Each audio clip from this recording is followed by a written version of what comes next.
Hello there ladies and gentlemen, welcome to another video of GamingonLinux. First of all, I'd like to say I hope you all had a very good Christmas. I had a pretty good one spending time with my family before I head off to London. And also I'd like to say a massive thank you to everyone involved in this video. Please check out their YouTube channels or their websites. All the relevant links are in the description. I hope you enjoyed this video, guys. Enjoy. Hey guys, Penguin Recordings here. 2016 brought many AAA hitters to Linux, but none quite so like Life is Strange. Contrary to the usual action-packed, button-mashing, or PvP experiences we usually get, Don't Nod's Life is Strange brings to Linux the serious storytelling genre in full force. It brings with it awkwardness, laughter, pain, and contemplation. The story of Max and Chloe goes a step further than most and actually teaches us something. That something is that no matter what we do, no matter how hard we try, there is no outcome that won't hurt us or others in some way. That is just life, and life is strange. That's why this game holds a special place in my heart and is my Linux game of 2016. Hey, my name is Xpander and my top pick of the year is Mad Max. It's an action-packed post-apocalyptic open-world game where cars are the key to survival.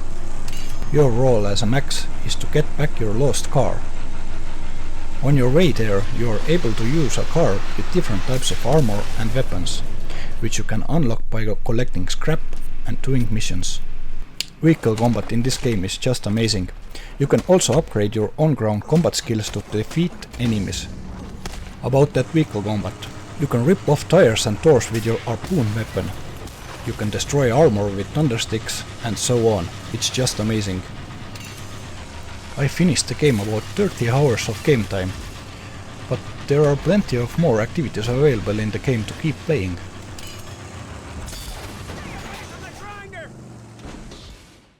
What's up, y'all? This is Osirez, the PC Pimp, and my game of the year for 2016 on Linux is Deus Ex Mankind Divided. Not because it has such a great story, and because it features a man who has sunglasses literally planted into his head, but because it's a AAA title that came out for Linux within the same time frame as the Windows version. To me, that signifies the growth and the growing importance of Linux gaming in 2016. Mankind Divided is about a guy who is augmented, with robot hands and arms and stuff and super abilities, and you get plenty of weapons and all that stuff. So how can you lose with that type of gameplay? Deus Ex Mankind Divided should definitely be on your radar of games to play in the near future. It is fun. It has a lot of latitude in how you play the game. There's plenty of story and content, and it's just a really cool setting. This has been Osirez, and I'm out. Tomb Raider, also called Tomb Raider 2013, is an action-adventure game developed by Crystal Dynamics and ported to Linux by the wonderful, amazing, and awesome Feral Entertainment.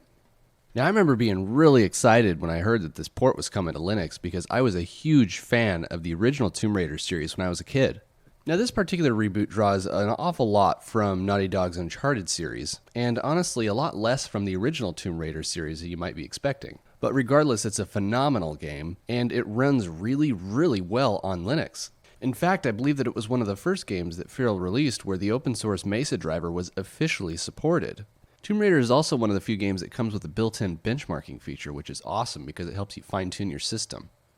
Now, Tomb Raider is a really, really great game, definitely a AAA game, and it's really great to see it on Linux. If this is a game that you haven't played, you should definitely check it out. Hi, I'm HexDSL, and the best game I played in 2016 was Refunked. Refunked is a game where you jump from white block to white block. When you touch the top surface, it changes to this lush green grass. And as you jump through this strange world, you're slowly colouring it in and making it a more vibrant place. When you push these buttons, more of the level is raised from the water, and then the cycle continues. The thing that strikes me about Refunked over other games is the fact that it doesn't score you or judge you in any way. You can play it for as long as you want, you can take as long as you want. There's no way to fail, there's no way to die, there's nothing in this game that will kill you, there's not even a mechanism for health. The entire level is underwater when you start, and it's your job to raise it. But you don't know why, you don't know what happens afterwards. It just simply exists for you to play with. You can stay underwater as long as you want, you can experience it and look for things, but trust me, there's no surprise in this game. It's just this odd, zen-like experience, and it's something I really enjoyed. Thanks for watching, and don't forget to check out Refund.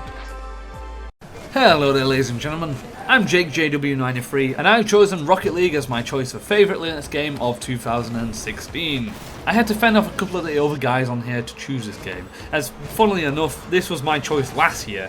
Now, we all know how that went. I'd actually go as far as saying this is my favourite game ever. I can't sing its praises enough. There is just so much fun to be had on this. It's one of them games that you say, one more game, and then 2 hours later you realise you should have probably gone to sleep by now. I've played over 500 hours of this game and I feel I've still got so much to learn. If you haven't played this game yet, I cannot recommend it enough.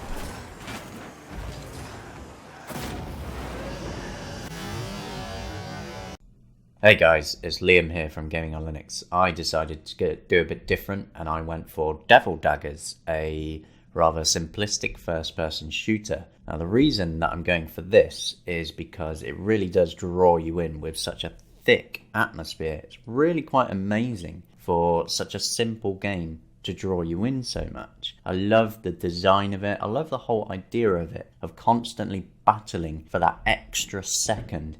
It's just really, really good.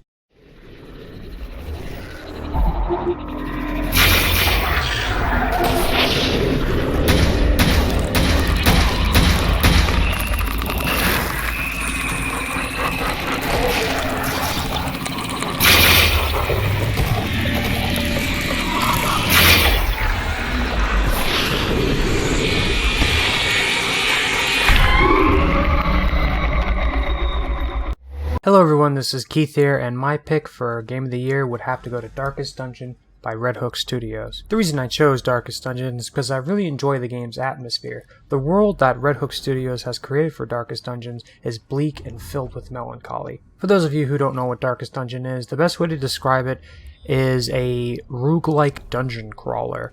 The game also has a turn-based combat mechanic to it, and I really enjoy the combat. Every move you make has to be very well planned out, and you have to take into consideration your character's sanity. Sanity is an interesting mechanic in the game that can affect your characters in a variety of ways. If your character loses too much sanity, they can have an affliction on them, which can permanently change how the character responds to certain situations, and can also add all the other types of modifiers. I think the sanity is really the most interesting mechanic of the game. The soundtrack and the writing do a very good job of setting the mood and tone for the game. Overall, it's a very fantastic game, and I'm really glad I was able to get it this year and play it, because I've been wanting to play it for a while now, but it was in early access, and now that it was fully released in 2016, I picked it up, and I've really been enjoying my time with it. Anyway guys, this has been Keith, aka Ghost Squad 57. If you want to see more Linux related content, especially gaming related stuff, make sure to check out my YouTube channel.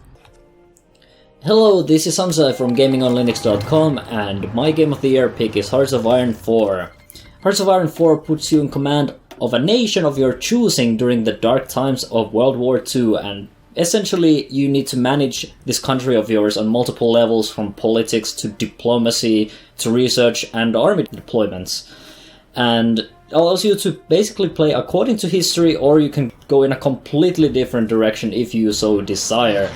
You can play as basically anyone. The game has a wide variety of countries for you to pick, all the way from the smaller countries like Switzerland to global superpowers like the United States and the Soviet Union. A word of warning though, this game is a true time sink, and I have spent a lot of time on this game, and I will definitely spend a lot more. Time simply slips by when you start this game up, so beware of that, but it's definitely a very, very nice game. Hi, I'm Gardner, the Linux Gamer. Back in 2015, I had heard the hype and seen a Let's Play or two, and truthfully, Undertale was the one game that has tempted me to play on my largely unused Windows partition, where no others have. Why? Because Undertale is a hilarious and heartfelt exploration of not only gaming, but also humanity as a whole, why we love, how we fear, violence, self-expression, war, and grief. I love this game. I reviewed it earlier in 2016 when the Linux version was released, and it's my personal game of the year. If I've piqued your interest, you can check out my full review of the game, or watch one of the live streams I did. I'm the Linux Gamer. Thanks for watching.